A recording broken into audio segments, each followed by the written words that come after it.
Hello students, कैसे हो आप सब? भाई बहुत अच्छे से होंगे और अपनी पढ़ाई को प्रॉपरली कर रहे होंगे, है ना। तो देखिए बच्चों, आज का जो टॉपिक है वो है इलेक्ट्रॉनिक कॉन्फ़िगरेशन। और इलेक्ट्रॉनिक कॉन्फ़िगरेशन जो कि दिया किसने था? इलेक्ट्रॉनिक कॉन्फ़िगरेशन बोरबरी, है ना। तो बोरबरी रूल के अकॉर्डिंग आज हम इलेक्ट्रॉनिक कॉन्फ़िगरेशन सीखेंगे, ठीक है। अच्छा, इससे पहले हम बात कर लेते हैं कि इलेक्ट्रॉनिक कॉन्फ़िगरेशन होता क्या है।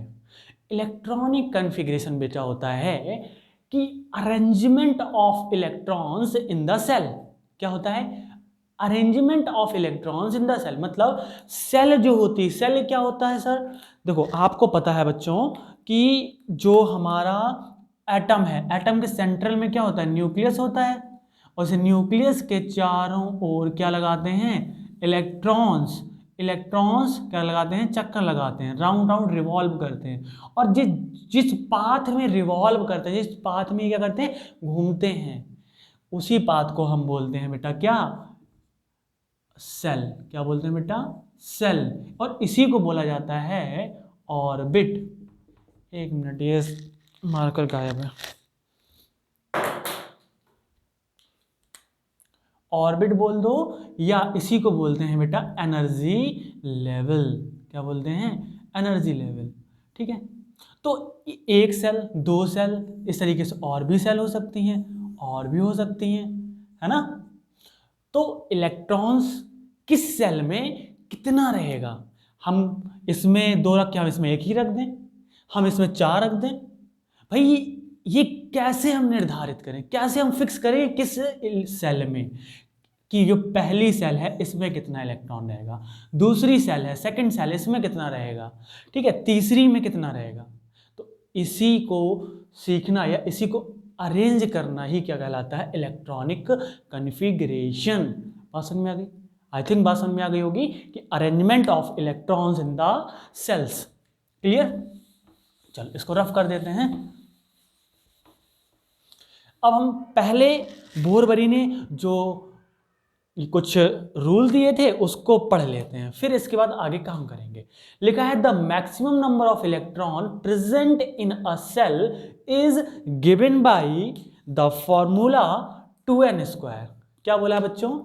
कि जो भी मैक्सिमम नंबर ऑफ इलेक्ट्रॉन किसी सेल में present in a shell is given by the formula 2n²। मतलब किसी भी सेल आपने जो बनाई थी, ये न्यूक्लियस था, ये इधर, इसमें जो भी इलेक्ट्रॉन भरे जाएंगे वो इस फॉर्मूले 2n² के अकॉर्डिंग भरे जाएंगे। किसके अकॉर्डिंग? 2n²। जहां पर n क्या है? n जो है वो है बेटा number of shell, numbers of shell, ठीक। अच्छा, ये वाला सेल मत लिख देना, कई लोग लिखे होंगे ये वाला सेल। ये वाला भैया सेल हमारे बॉडी में होता है, ठीक है। इसको हम बोलते हैं कोशिका हिंदी में, है ना। तो नंबर ऑफ सेल, तो जो बेटा एन क्या है? Number of shell. ये जैसे फर्स्ट नंबर की सेल तो 1, एन कितना हो जाएगा यहाँ पर? 1। ये दूसरे नंबर की सेल तो n2 हो जाएगा। ये थर्ड नंबर की सेल तो n कितना हो जाएगा बेटा? थर्ड हो जाएगा, 3 हो जाएगा। बात समझ में आ रही? पहले नंबर की सेल तो n1, दूसरे नंबर की सेल तो n2, तीसरे नंबर की सेल तो n3। क्लियर है इतनी बात? ओके। तो ये पहला पॉइंट था। पहले पॉइंट से ही काफी सारी चीजें बन जाती हैं, ठीक है। सेकंड रूल हम बाद में देखेंगे, पहले हम फर्स्ट रूल से ही काम करना स्टार्ट करते हैं। अच्छा, तो अब हम कुछ चीजें निकाल लें।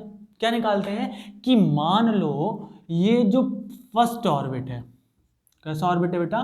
First orbit. फर्स्ट ऑर्बिट या सेल, बात एक ही है, मैं बार बार बोल रहा हूं, ऑर्बिट बोलो या सेल बोलो, दोनों एक ही चीज है। तो जो फर्स्ट ऑर्बिट है बेटा, यहां पर n कितना होगा? n की वैल्यू 1 होगी, है ना। अगर हम बोलें फर्स्ट ऑर्बिट में इलेक्ट्रॉन्स कितने होंगे, इलेक्ट्रॉन्स कितने होंगे, तो हम कैसे निकालेंगे बेटा? 2n²। ये फॉर्मूला है, n हमको 1 रख देना है, तो 2 × 1 का स्क्वायर। तो 2 × 1 आता है टेबल 2 का, हाँ तो आता ही होगा 2। मतलब तो इलेक्ट्रॉन पहली ऑर्बिट में कितने होंगे? 2। मैक्सिमम नंबर है ये। मतलब maximum number of electron in first orbit is 2। मतलब अगर ये न्यूक्लियस है तो अगर ये फर्स्ट सेल है या फर्स्ट ऑर्बिट, तो यहाँ पर सिर्फ और सिर्फ 2 इलेक्ट्रॉन हो सकते हैं। कितने इलेक्ट्रॉन हो सकते हैं? 2। ठीक है सर, इतनी बात समझ में आ गई। तो इसमें 2 से ज्यादा नहीं होंगे, बात समझना। 2 से आप तीसरा नहीं कर सकते हो फर्स्ट ऑर्बिट में। कौन सी ऑर्बिट में? फर्स्ट ऑर्बिट में। लेकिन 2 से कम हो सकते हैं, 2 से कम हो सकते हैं, मतलब 1 इलेक्ट्रॉन बच सकता है या एक भी इलेक्ट्रॉन ना हो जाए। ये तो तब होगा कि जब मान लो हमको आयन बनाना हो, ठीक है, वो बात की कंडीशन है। तो मतलब कम से कम 2 इलेक्ट्रॉन हो, सॉरी ज्यादा से ज्यादा कितने हो? 2 electron. Maximum number of electron क्या हो? 2। बात समझ में आ गई? ठीक, 2। इसके बाद बात करते हैं सेकंड ऑर्बिट की। देखो अब सेकंड नंबर मतलब 2, तो अब यहां पर n कितना हो जाएगा? 2। तो फिर इलेक्ट्रॉन्स निकाल दो 2n² से, तो 2 × 2 का स्क्वायर, तो कितना हो जाएगा बेटा? 2 × 4 2 ज़ा 8। मतलब सेकंड ऑर्बिट में कितने इलेक्ट्रॉन होंगे बच्चों? 8 इलेक्ट्रॉन। देखो फर्स्ट में निकले 2, सेकंड में निकले 8 इलेक्ट्रॉन। बात समझ में आ रही है? ठीक है, अब इसी तरीके से अब मैं इतना नहीं लिखूंगा, अब सीधे थर्ड ऑर्बिट की बात करता हूं। ठीक है, थर्ड ऑर्बिट की बात करेंगे तो n हो जाएगा 3, तो 2n² से 2 × 3 का स्क्वायर, तो 2 × 3 3 ज़ा 9 और 9 2 ज़ा 18। तो थर्ड ऑर्बिट में कितने इलेक्ट्रॉन्स होंगे बेटा? 18। थर्ड ऑर्बिट में कितने इलेक्ट्रॉन्स होंगे? 18। अच्छा एक बात और बता दो, देखिए ये जो रूल है बहुत अच्छा है, लेकिन कितनों के लिए? 1 से लेकर 20 एलिमेंट्स के लिए। ये मेरा मानना है, बाकी कुछ टीचर्स का अपना मानना होगा। ये मेरा मानना है, मेरा पॉइंट ऑफ व्यू है कि 1 से 20 तक के जो एलिमेंट्स हैं, ठीक है बेटा, उनमें ये बहुत अच्छे से फिट होता है। ये जो रूल है ना बोरबरी का, ये 1 से 20 एलिमेंट्स तक बहुत अच्छे से फिट बैठेगा, जो आपके 9th स्टैंडर्ड्स में है। इसके बाद जो एलिमेंट्स आते हैं तो उसमें क्या करता है, ये थोड़ा सा गड़बड़ करने लगता है। गड़बड़ क्या करता है हम अभी दिखाएंगे आपको, और उसको सही करने के लिए हम ऑफ बाहु रूल से पढ़ेंगे। अच्छा गड़बड़ एक्चुअली में कुछ नहीं करता है, वो इस रूल से हम अच्छे से समझ नहीं पाएंगे, ठीक है, क्योंकि होता क्या है वहां पे इलेक्ट्रॉन्स, जब हम ऑफ बाहु रूल से पढ़ते हैं तो वहां पर ऑर्बिटल्स में डिवाइड करके हम इलेक्ट्रॉन्स भरते हैं, तो वहां पर हमें ज़्यादा अच्छे समझ में आता है। ठीक है, तो अभी हम ज़्यादा डिटेल ना करेंगे। उसके बाद हम यहाँ पर फर्स्ट ऑर्बिट में हमको पता चल गया, सेकंड में पता चल गया, थर्ड में, तो फोर्थ में मैं बता ही देता हूँ 32 होते हैं। ठीक, तो एक सीक्वेंस याद रख लो, 4 तक का सीक्वेंस याद कर लो। इस तरीके से निकाल सकते हो आप अगर याद ना रहे, और नहीं तो एक सीक्वेंस याद कर लो। सीक्वेंस क्या है बेटा? सीक्वेंस है 2, 8, 2, 8, 18, 32। इतना तो याद ही कर लो। फिर फिफ्थ का निकालना हो तो निकाल सकते हो 2n² से, n की जगह 5 रख देना, फिफ्थ में 5 होता है ना। तो 2 × 5 5 × 25 50, मतलब जो 5 जो सेल होगी, फिफ्थ सेल होगी, 5वें नंबर की सेल, उसमें 50 इलेक्ट्रॉन्स होंगे। क्लियर है बात? ठीक, तो फर्स्ट ऑर्बिट में मैक्सिमम इलेक्ट्रॉन कितने हो सकते हैं? 2। सेकंड ऑर्बिट में मैक्सिमम इलेक्ट्रॉन्स कितने हो सकते हैं? 8। थर्ड ऑर्बिट में मैक्सिमम इलेक्ट्रॉन कितने हो सकते हैं? 18। और फोर्थ ऑर्बिट में कितने हो सकते हैं? 32। बात समझ में आ गई? क्लियर? 2, 8, 18, 32। ठीक, इतनी बात समझ में आ गई। तो अब हम इलेक्ट्रॉनिक कन्फिग्रेशन करना स्टार्ट करते हैं। ठीक है, मान लो कोई भी रैंडमली नंबर ले लो। तो देखो इलेक्ट्रॉनिक कन्फिग्रेशन करने के लिए आपको सारे एटॉमिक नंबर पता होने चाहिए। क्या पता होना चाहिए बच्चा? Atomic number. ऐसा क्यों सर? क्योंकि देखो बेटा, आप किसका अरेंजमेंट कर रहे हैं इलेक्ट्रॉनिक कन्फिग्रेशन में? इलेक्ट्रॉन्स का। किसका कर रहे हैं? इलेक्ट्रॉन्स का। ठीक है, जब इलेक्ट्रॉन्स का आप इलेक्ट्रॉनिक कन्फिग्रेशन कर रहे हैं तो वहां पर आपको इलेक्ट्रॉन्स पता होने चाहिए, है ना। तो उसके लिए आपको एटॉमिक नंबर पता होना चाहिए। क्यों पता होना चाहिए? क्योंकि आपको पता है एटॉमिक नंबर बराबर होता है, क्या होता है बच्चों? एटॉमिक नंबर बराबर होता है नंबर ऑफ इलेक्ट्रॉन्स या प्रोटॉन्स, है ना। तो अभी हम इलेक्ट्रॉन की ही बात करते हैं। मतलब किसी भी एटम में जितने इलेक्ट्रॉन होंगे वही उसका एटॉमिक नंबर होगा। या दूसरे टर्म में हम कह सकते हैं जो एटॉमिक नंबर है, जो एटॉमिक नंबर है किसी भी एलिमेंट का, किसी भी एलिमेंट का जो एटॉमिक नंबर है उसमें उतने ही इलेक्ट्रॉन्स होंगे। क्लियर बच्चों? ठीक। तो अब हम लेते हैं कोई भी एलिमेंट, हमने मान लो ले लिया फास्फोरस। अच्छा, मैंने एक बार फिर से रिपीट कर रहा हूँ, ये 1 से 20 तक ही हमको इलेक्ट्रॉनिक कन्फिग्रेशन अभी सीखेंगे। इसके बाद एक वीडियो और बनाऊंगा जिसमें मैं ऑफ बाहु रूल से सिखाऊंगा, और उस रूल से करने पर आप कभी भी फेल नहीं होंगे। मतलब हमेशा आप निकालते जाइए, कितना भी बड़ा मतलब दिक्कत इससे भी नहीं है, पर ये थोड़ा सा कहीं ना कहीं हमको फंसा देता है। मतलब हमारे दिमाग में चीज़ें फिक्स तरीके से बैठ नहीं पाती हैं, फिक्स नहीं हो पाती हैं। बात समझ में आ रही है? तो देखो 1 से 20 तक तो बहुत अच्छा है। फास्फोरस का जैसे 15 होता है, तो इसका इलेक्ट्रॉनिक कन्फिग्रेशन, अच्छा पहले ऑर्बिट में मैक्सिमम इलेक्ट्रॉन 2 हो सकते हैं, ठीक है, ये मैक्सिमम है इलेक्ट्रॉन की कैपेसिटी। दूसरे में 8 कैपेसिटी है, तीसरे में 18 कैपेसिटी है, और चौथे में 32 कैपेसिटी है। 8 2 8 18 32। ओके, तो हमको हमारे पास इलेक्ट्रॉन कितने हैं? 15 इलेक्ट्रॉन है। कितने बेटा? 15 इलेक्ट्रॉन है। इन 15 इलेक्ट्रॉन्स को हमको सेल में क्या करना है? भरना है, एकोमोडेट करना है। तो भरना स्टार्ट करते हैं। देखो पहले में तो 2 आ जाएंगे, कोई दिक्कत नहीं है ना। दूसरे में कितने आएंगे बेटा? पहले में 2 आ गए, दूसरे में 8 आ जाएंगे, तीसरे में 2 और 8 8 कितने होते हैं? 10। 2 और 8 10, और यहाँ पर 15, तो 5 बचे ना। तो तीसरे ऑर्बिट में 5 इलेक्ट्रॉन आ जाएंगे। कितना इजी है? बहुत इजी है सर। अच्छा हम निकालते हैं ऑक्सीजन का। ऑक्सीजन का कितना होता है? 8। तो अगर एटॉमिक नंबर 8 है तो इलेक्ट्रॉन्स भी कितने होंगे? 8। ठीक है, तो इसको निकालो 2, 6। 6 और 2 8, मतलब देखो दूसरे की कैपेसिटी कितनी थी? 8, मतलब हम 6 इलेक्ट्रॉन भर सकते हैं, कोई दिक्कत नहीं है। क्लियर बात? ठीक। इसके बाद बच्चा आपको अब थोड़ा सा बड़े लेवल पे ले जाते हैं, तो हम निकालेंगे पहले कैल्शियम का। किसका बेटा? कैल्शियम का। कैल्शियम का एटॉमिक नंबर होता है 20, लास्ट वाला ले गया सीधे 20 पे। तो बेटा इसका एटॉमिक नंबर जब निकालोगे तो क्या होता है? 2 पहले फर्स्ट ऑर्बिट में, दूसरे की कैपेसिटी 8 तो 8 भी भर देंगे, तीसरे की कैपेसिटी होती है 18, तो 2 और 8 10, और 10 20। ठीक है, 10 20। क्या ये सही है? क्या ये सही है? तो मैं बोलूंगा बच्चा ये गलत है। ये जो इलेक्ट्रॉनिक कॉन्फ़िगरेशन है गलत है। सर ऐसा क्यों? क्यों गलत है? आपने बोला पहले की कैपेसिटी 2 है और दूसरे की 8 है, तीसरे की 18 है, तो 18 कैपेसिटी है तो हम 10 तो भर ही सकते हैं, है ना। तीसरे की कैपेसिटी अगर 18 है तो 10 तो भर ही सकते हैं। मैंने बोला फिर भी गलत है। क्यों गलत है? हम पढ़ेंगे फिर सेकंड रूल। तो लिखा है the maximum number of electron in the outer most orbit. बात समझ में ना? Maximum number of electron in the outer most orbit का मतलब होता है बच्चा कि सबसे बाहरी ऑर्बिट, सबसे आखिरी सबसे लास्ट वाली ऑर्बिट में मैक्सिमम इलेक्ट्रॉन हो सकते हैं 8।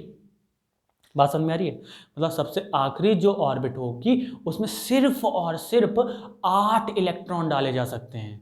तो इसीलिए अब देखो ये लास्ट ऑर्बिट बनी कि नहीं बनी हमारी, तो यहां पर हमारे सेकंड रूल के अकॉर्डिंग 8 इलेक्ट्रॉन होने चाहिए, पर 8 से हो रहे हैं ज्यादा, इसलिए ये क्या हो जाता है बेटा?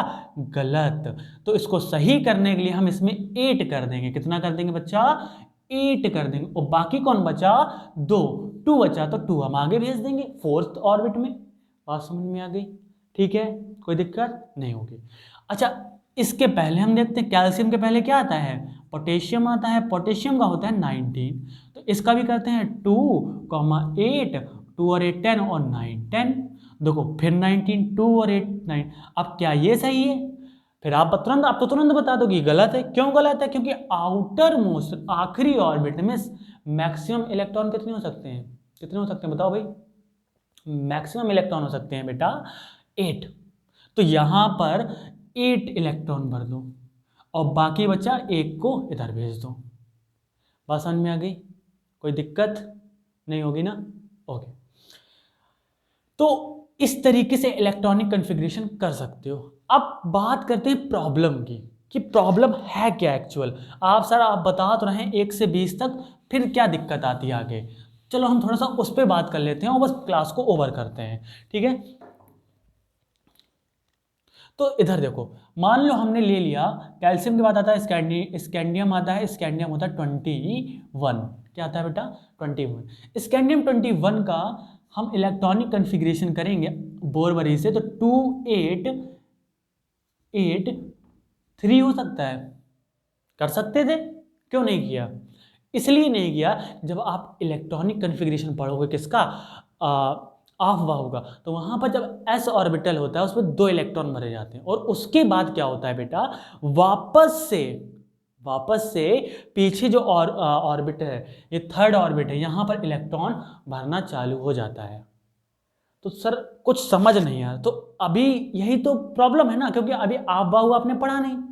जब आप बाहु पढ़ लोगे तो उसको और अच्छे से एक्सप्लेन कर दूंगा मैं। तो एक वीडियो और आएगी अभी, इलेक्ट्रॉनिक कॉन्फ़िगरेशन बाई आप बाहु, उसको जरूर देखना। तो 2880, सॉरी यहाँ पर हो जाएगा बेटा 9 और यहाँ पर होगा 1, सॉरी 2,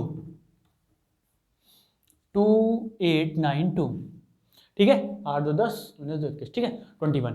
तो अब बात समझ में आ गई ना। इस तरीके से हम निकालते हैं टाइटेनियम का, तो 2 8 और 10 हो जाएगा और यहां पर 2 ही बना रहेगा। बात समझ में आई बच्चा?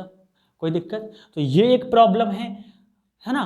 तो इसलिए थोड़ा सा फिट नहीं बैठता है मेरे अकॉर्डिंग, क्योंकि देखो हमको तो इलेक्ट्रॉनिक कॉन्फ़िगरेशन से मतलब है ना। तो मेरे लिए, अब मैंने कुछ लोगों से, मतलब मेरे जो दोस्त वगैरह हैं उनको लिए भी मैंने क्या देखा है, कि मैंने देखा कि ये थोड़ा सा अनकंफर्टेबल है बोरवरी रूल।